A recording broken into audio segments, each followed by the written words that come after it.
In this video, we are going to show you how to save your Canva presentation to PowerPoint. Now, if you're using Canva and you're creating a PowerPoint presentation here, so to do this, all you need to do is on the home screen, you need to be logged in, of course.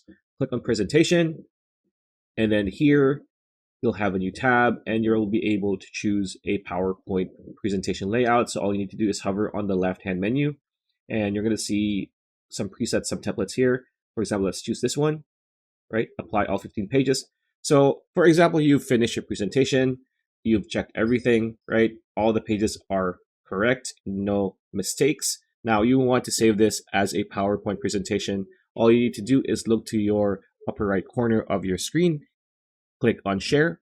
This pop-up will appear. Now there's no option here. You might be wondering, oh, there's only download, but that depends on what file type you're going to download it in. It's not what we want. What we want to do is click on the three dots on the bottom right corner of this option.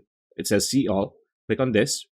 A new pop-up will appear, and then look under save. The second option is going to be Microsoft PowerPoint. All you need to do is click on that and then click download. And as you can see, it is now downloading. There we go. If we check our download history, as you can see, it is now a PowerPoint save file. So that's pretty much it. That's a video. Hope you liked it. Like, comment, share, subscribe, ring that bell icon. We'll see you on the next video.